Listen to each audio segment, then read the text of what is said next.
विद्यार्थियों, आज हम जो चैप्टर स्टार्ट करने जा रहे हैं वो है जंतुओं में पोषण। जंतुओं में पोषण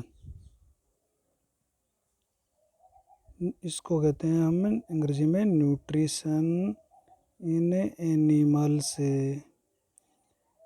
पोषण क्या होता है, आज की इस वीडियो में हम इसका बेसिक इंट्रोडक्शन पढ़ेंगे।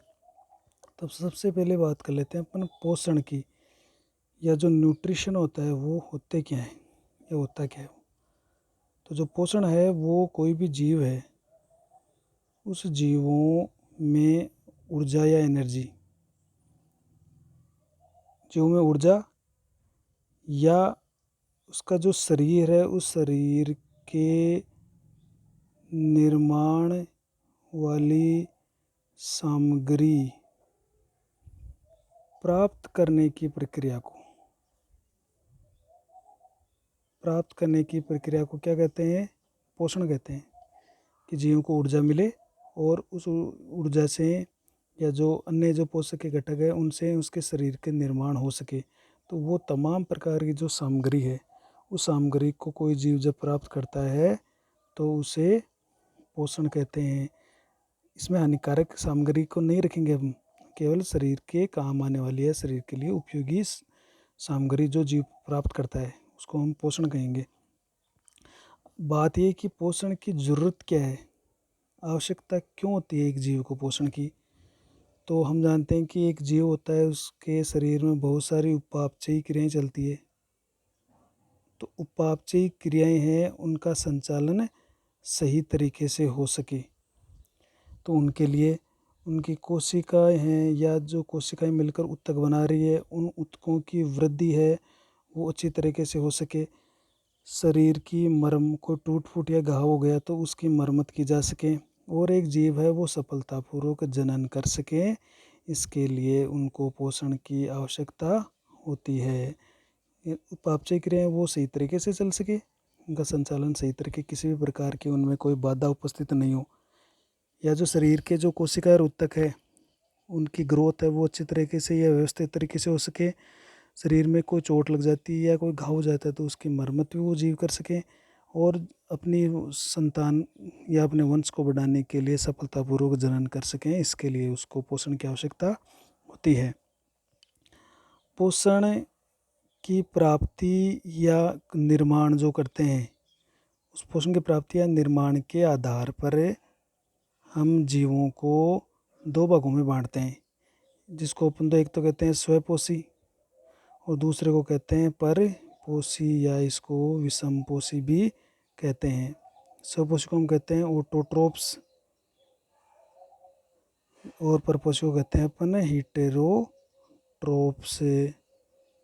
तो स्वपोषी वो होते हैं जो अपना भोजन खुद निर्मित करते हैं, और परपोषी होते हैं परपोषी, पर यानी दूसरा, ऐसे जीव जो दूसरे से अपना पोषण लेते हैं, या विषमपोषी जो अन्य जंतुओं से या दूसरे जंतुओं से अपना पोषण लेते हैं, खुद निर्मित नहीं करते हैं। जैसे हम परपोषी या विषमपोषी श्रेणी के अंतर्गत ही आते हैं मानव। जबकि स्वपोषी में कौन आते हैं, पादप, और परपोषी में कौन आते हैं, जंतु। ये है ऐसा जंतु जो अपना भोजन स्वयं निर्मित कर सकता है, वो युगलिना है जो अपना भोजन स्वयं निर्मित कर सकता है। एक प्रोटोजोआ एक सरल प्रकार का जीव है जो अपना भोजन स्वयं निर्मित कर सकता है, क्योंकि इसमें पर्णरंध्र के अणु पाए जाते हैं। हम अपना भोजन स्वयं निर्मित नहीं कर सकते क्योंकि हमारे अंदर प्रकाश संश्लेषण करने वाले वर्णक यानी हरित लवक जैसी संरचनाएं उपस्थित नहीं होती है।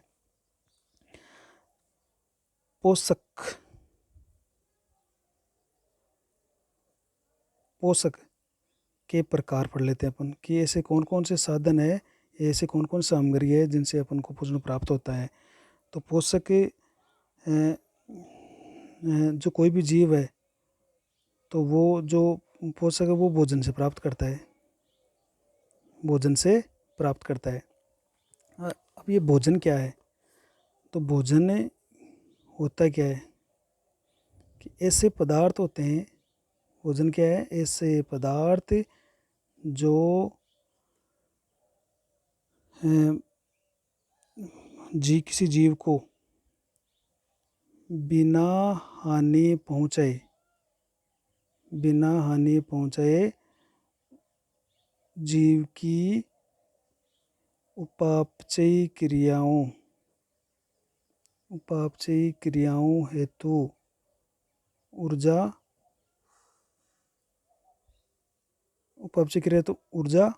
इसके अलावा वृद्धि, मरम्मत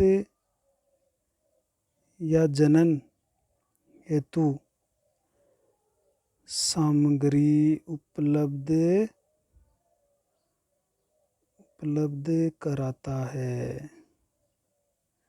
यानी भोजन क्या होते हैं? ऐसे पदार्थ होते हैं जो जीव को बिना हानि पहुँचाए जीव की उपापचय क्रियाओं के लिए ऊर्जा उपलब्ध करवाते हैं, या उसकी वृद्धि या उसकी मरम्मत या उसके जनन हेतु आवश्यक सामग्री उपलब्ध करवाता है, तो उन्हें अपन भोजन कहते हैं, या हम उसके को पोषक कह देते हैं। तो भोजन जो है, तो भोजन के अंदर जो भी घटक होते हैं, भोजन के जो अवयव है उनको हम पोषक कहते हैं। न्यूट्रिएंट्स, जो भोजन के अवयव है उनको हम क्या कहते हैं? पोषक। और हम पढ़ते आ रहे हैं कि पोषक क्या क्या होते हैं, तो कार्बोहाइड्रेट, प्रोटीन, विटामिन, खनिज, लवण, जल, ये हम ये कहते हैं कि भोजन में 6 प्रकार के पोषक पाए जाते हैं। वो कौन कौन से होते हैं? तो उनमें देखो 2 तरह के पोषक होते हैं। एक तो होते हैं कार्बनिक पोषक। इन पोषकों को कितने भागों में बांटा गया है? 2 भागों में, कार्बनिक और अकार्बनिक पोषक, ऑर्गेनिक और इनऑर्गेनिक न्यूट्रिएंट्स। कार्बनिक में कौन हो गए? जैसे कार्बोहाइड्रेट हो गया, इसके अलावा वसा हो गई, प्रोटीन हो गया और विटामिन हो गया।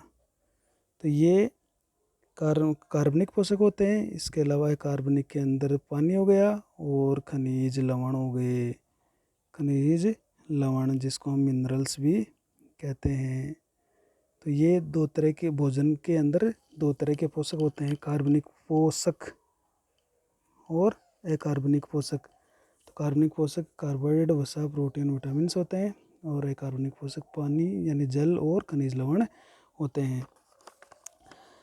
नेक्स्ट अपन बात कर लेते हैं, ये जो हमने पोषक पढ़े हैं, इन पोषकों में सबसे ज़्यादा कौन से पोषक की आवश्यकता होती है? तो जिन पोषकों की आवश्यकता जीव को सबसे ज़्यादा होती है उनको हम वृद्धि पोषक कहते हैं, या मैक्रो न्यूट्रिएंट्स कहते हैं, मैक्रोन्यूट्रिएंट्स। और वो मैक्रोन्यूट्रिएंट्स कौन होते हैं? जो सबसे अधिक मात्रा में जीव को आवश्यक होते हैं, यानी जीव जिनको सबसे अधिक मात्रा में प्राप्त करना चाहता है वो वृद्धि पोषक कहलाते हैं। इसमें कौन कौन आएंगे? जैसे कार्बोहाइड्रेट है जिसकी सबसे ज़्यादा ज़रूरत होती है, वसा की और प्रोटीन की। ये 3 ऐसे पोषक है जिनकी आवश्यकता किसी भी जीव को है, वो सर्वाधिक मात्रा में पाई जाती है। जो कुछ ऐसे पोषक है इनके अलावा जो जिनकी आवश्यकता जीव को कम होती है, तो उनको हम कहेंगे सूक्ष्म मात्रिक पोषक, या इनको कहेंगे माइक्रोन्यूट्रिएंट्स।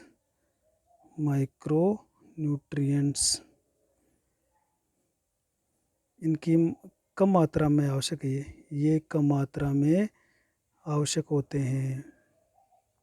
जैसे इसके उदाहरण है पानी, इसके अलावा विटामिन हो गया, और जो हमने खनिज लवण पढ़े थे वो खनिज लवण इसके उदाहरण हो गए। तो वृद्धि पोषक में कार्बोहाइड्रेट, वसा और प्रोटीन है, जबकि इनकी आवश्यकता ज़्यादा है, और जल, विटामिन, खनिज लवण है, ये इनकी आवश्यकता किसी भी जीव को कम होती है, तो ये सूक्ष्म मात्रिक पोषक कहलाते हैं। हम ये जो खनिज पढ़े थे, ये खनिज लवण, अब ये भी बहुत सारे होते हैं या बहुत प्रकार के खनिज पाए जाते हैं, तो इनको खनिज पोषक जो लवण है या इनको हम कहेंगे खनिज पोषक जो भूमि से पौधे लेते हैं और पौधों से हमें प्राप्त हो जाते हैं, या जीव जैसे किसी दुग्ध से हमें प्राप्त हो जाते हैं। तो इनमें भी दो प्रकार के होते हैं खनिज पोषकों में भी। जो सबसे ज़्यादा जीव को ज़रूरत होती है उनको हम कहेंगे वृद्ध खनिज पोषक,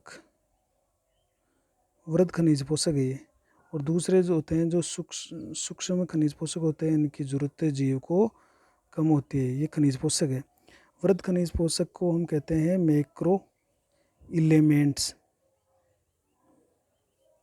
और सूक्ष्म कह देंगे अपन माइक्रो एलिमेंट्स, या इनको हम ट्रेस एलिमेंट्स भी कहते हैं।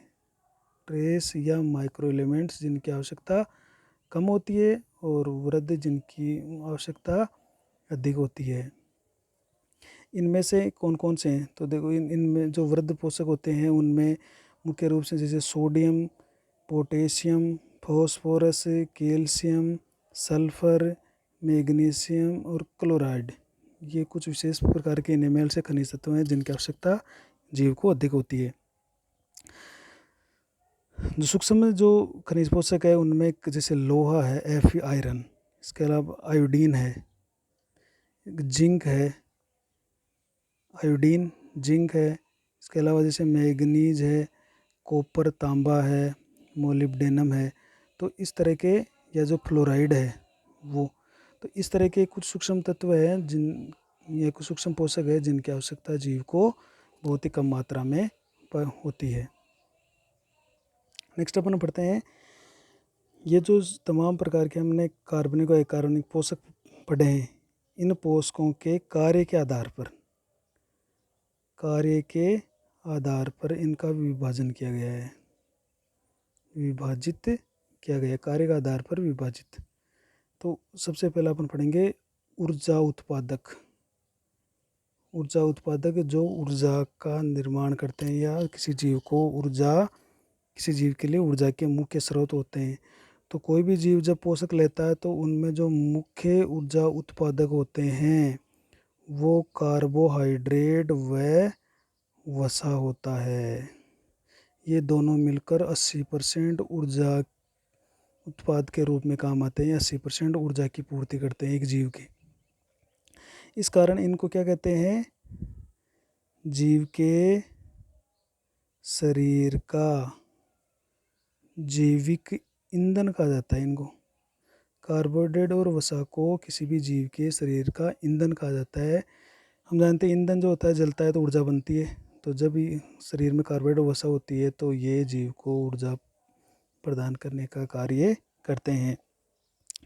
लेकिन अगर ये दोनों अगर बिल्कुल नहीं हो, या कार्बोहाइड्रेट और वसा है इनकी अनुपस्थिति हो जाए, शरीर में बिल्कुल भी ये नहीं रहे, तब प्रोटीन है ये भी ऊर्जा उत्पादक के रूप में कार्य कर सकता है या कार्य करता है।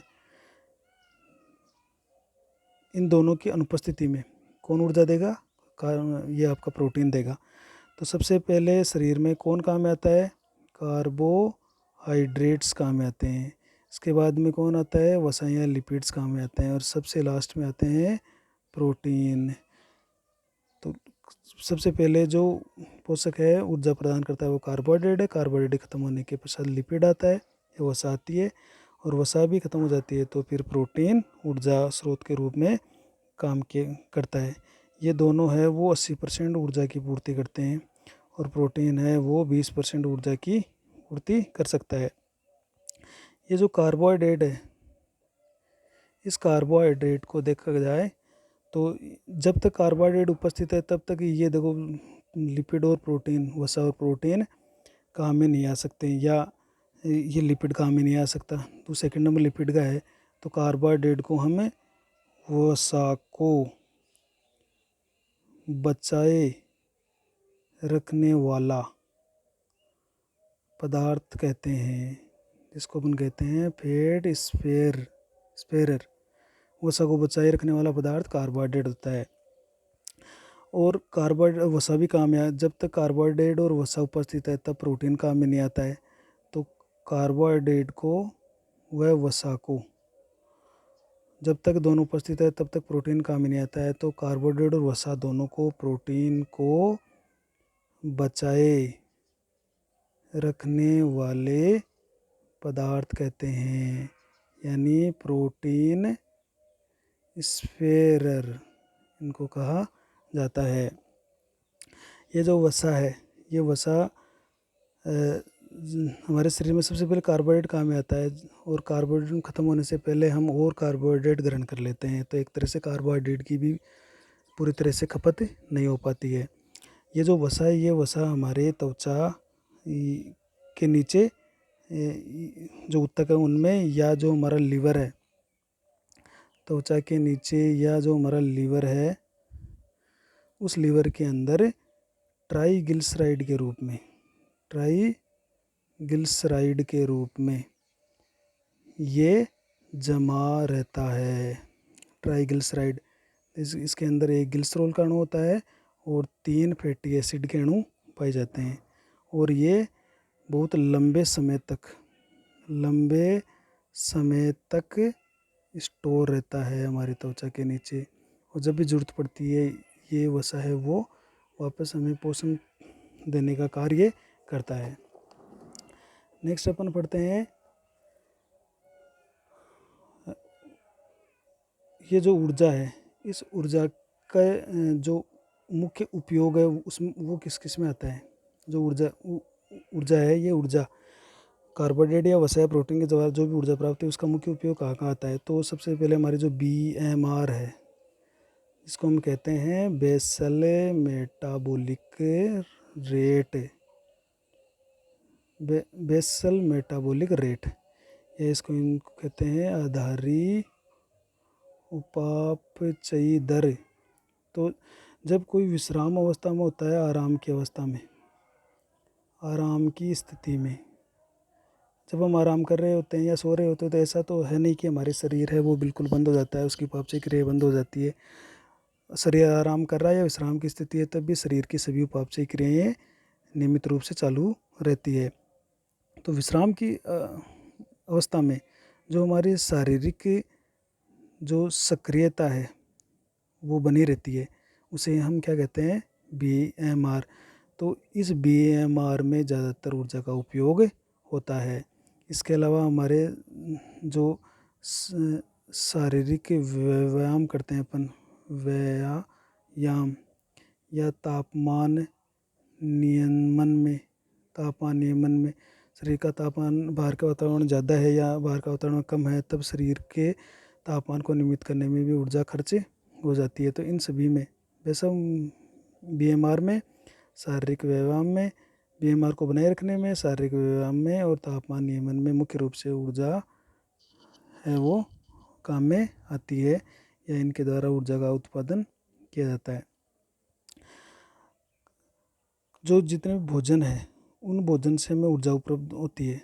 तो ये जो ऊर्जा है वो हम इसको मापते हैं कैलोरी के अंदर। कैलोरी के अंदर इनको हम मापते हैं,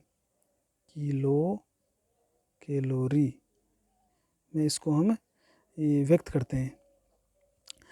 एक जैसे कोई भी भोजन है, उस भोजन का पूर्ण ऑक्सीकरण अगर जब होता है, पूरे भोजन का पूर्ण ऑक्सीकरण होता है, तो इस पूर्ण ऑक्सीकरण से जितने भी ऊर्जा मुक्त होती है या ऊर्जा जो प्राप्त होती है उसको सकल कैलोरी मान कहा जाता है। सकल कैलोरी मान, इसको अपन कहते हैं gross calorie value, GCV, gross calorie value कहते हैं। ये हमेशा अधिक होती है, लेकिन मानव जो शरीर में जो मुक्त ऊर्जा होती है, मुक्त ऊर्जा जिसको कार्यकीय ऊर्जा कहा जाता है, यही काम में आने वाली है। फिजियोलॉजिकल वैल्यू, इसको बोलते हैं PV। तो हमारे शरीर में जो मुक्त ऊर्जा इन पोषकों से प्राप्त होती है उनको अपन कार्य की ऊर्जा कहते हैं, और ये कार्य की ऊर्जा ही हमारे शरीर को मिलने वाली है या शरीर के काम आने वाली है। जैसे सबसे बड़ा जो ऊर्जा उत्पादक है वो कार्बोहाइड्रेट है, इसके बाद में वसा होता है, इसके बाद में दोनों नहीं है तो प्रोटीन भी काम में आ सकता है। तो इनका जो GCV है, सक्कल कैरोलीमान, यानी पूर्ण ऑक्सीकरण से जितनी ऊर्जा प्राप्त होती है वो जैसे इससे लगभग 4-10 किलो कैलोरी प्राप्त होती है 1 ग्राम से। वसा से 9-45 किलो कैलोरी के लगभग प्राप्त होती है, और प्रोटीन से लगभग 5 किलो कैलोरी प्रति ग्राम हमें प्राप्त होती है। लेकिन जब हमारे शरीर में मुक्त होती है उसको अपन कहते हैं PV या फिजियोलॉजिकल वैल्यू। तो वो कार्बोहाइड्रेट के लिए होती है 4 किलो कैलोरी पर ग्राम, वसा के लिए होती है 9 किलो कैलोरी पर ग्राम, और प्रोटीन के लिए होती है 4 किलो कैलोरी पर ग्राम। तो हम देखते हैं कि वसा ऐसा पोषक है जो सर्वाधिक मात्रा में ऊर्जा उत्पादक होता है, जिसमें वसा के द्वारा 9 किलो कैलोरी पर ग्राम में वसा का उत्पादन किया जाता है। यही कारण है कि सर्दियों में हमें ज़्यादा से ज़्यादा ऊर्जा की आवश्यकता होती है। सर्दियों में हम ज़्यादा से ज़्यादा वसा का प्रयोग करते हैं या वसा को लेते हैं। दूसरा अपन पढ़ते हैं कार्य के आधार पर शरीर का निर्माण करना। यानी ऐसे कौन से पोषक है जो शरीर का निर्माण कर सकते हैं। तो शरीर का निर्माण या मरम्मत या वृद्धि करने का काम मुख्य रूप से प्रोटीन का है। किसका? प्रोटीन का है। तो जो प्रोटीन सबसे अच्छी मात्रा में रहता है उसका शरीर का निर्माण है वो बहुत ही अच्छी तरीके से किया जाता है। प्रोटीन से शरीर की जो वृद्धि होती है, और को टूट फूट या कहीं पर घाव हो जाता है तो या मरम्मत करने की ज़रूरत होती है, तो प्रोटीन ही सबसे महत्वपूर्ण पोषक है। यही कारण है कि जैसे किसी व्यक्ति के अंदर को चोट लग जाती है तो उसको दूध पीने के लिए या प्रोटीन आहार लेने के लिए डॉक्टर हमेशा सजेस्ट करता है। नेक्स्ट है सुरक्षात्मक। ऐसे कौन से पोषक है जो सुरक्षा का काम या हमें रेगुलेटर का या नियामक का काम करते हैं। तो विटामिन ऐसे पोषक है, और जो खनिज लवण है, ये दोनों ऐसे पोषक है जो हमारे शरीर की सुरक्षा और नियामक यानी हर जो क्रियाएं होती है उनको रेगुलेट करने का काम करते हैं। ये इससे हम क्या होता है, हम विटामिन अगर हम अच्छी तरह से खाएं से हमें रोगों से बचाव रहेगा, या हमारी जो उपापचय क्रियाएं हैं उनका संचालन सही तरीके से या नियमित रूप से होता रहेगा, तो हमारा शरीर है वो सही तरीके से कार्य करता रहेगा। इस टॉपिक में ये हमने पाचन या हमने जो पोषण है उसके बारे में एक सामान्य परिचय देखा था। जिन विद्यार्थियों ने इस चैनल को सब्सक्राइब नहीं किया है वो सब्सक्राइब करें और बेल आइकन को प्रेस करें। नेक्स्ट वीडियो में अपन लेंगे मानव के अंदर अपन पाचन पढ़ेंगे, जिसमें अपन पूरे मानव का जो पाचन तंत्र है उसकी पूरे की संरचना देखेंगे, और उसकी जो आहार नाल है उसमें कौन कौन से पार्ट्स होते हैं, उनकी संरचनाएं क्या है और किस तरह से भोजन का पाचन होता है, ये अपन नेक्स्ट वीडियो में पढ़ेंगे। तो इस वीडियो को निरंतर देखते रहें और इसके अपने नोट में इसको लिखते रहें, और ये आगे आपके लिए महत्वपूर्ण होने वाला है।